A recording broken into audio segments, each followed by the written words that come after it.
दृष्टांत हा फक्त दृष्टांतासाठी घ्यायचा असतो, असं काही घडलं असावं असं अपेक्षा ठेवायची नाही.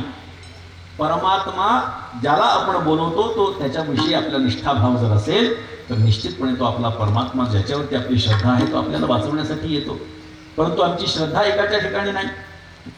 समर्थ रामदास स्वामी जेव्हा पांडुरंगाच्या समोर आले तेव्हा त्यांनी त्या पांडुरंगाला प्रश्न केला, कारण त्यांचं उपास्य दैवत प्रभू रामचंद्र होते. त्या पांडुरंगाला प्रश्न केला, येथे काय उभा आहेस श्रीरामा?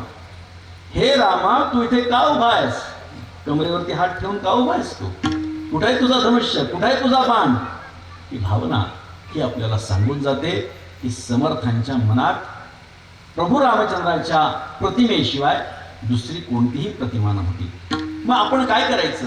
आपलं जे उपास्य दैवत आहे, ज्याच्यावरती आपली निष्ठा आहे, ज्याच्यावरती आपली भक्ती आहे, त्याच देवाला त्या ठिकाणी बघायचं. कुठेही जा, महादेवाच्या दर्शनाला गेलात आणि तुमच्या मनामध्ये जर का विठ्ठलाच्या विषयी भावना असेल, विठ्ठल हेच तुमचं जीवन असेल, तर महादेवाच्या पिंडीमध्ये सुद्धा तुम्हाला विठ्ठलाचं दर्शन झालं पाहिजे. खंडोबाच्या दर्शनाला गेल्यानंतर खंडोबाच्या ठिकाणी सुद्धा तुम्हाला विठ्ठलाचं दर्शन झालं पाहिजे. एवढंच नाही तर देवीच्या दर्शनाला गेल्यानंतर त्या देवीमध्ये सुद्धा तुम्हाला विठ्ठलाचंच दर्शन झालं पाहिजे.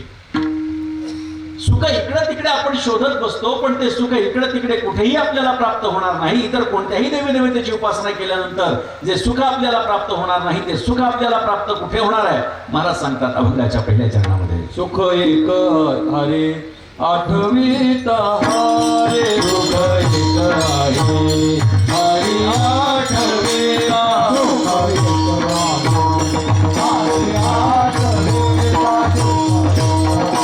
Oh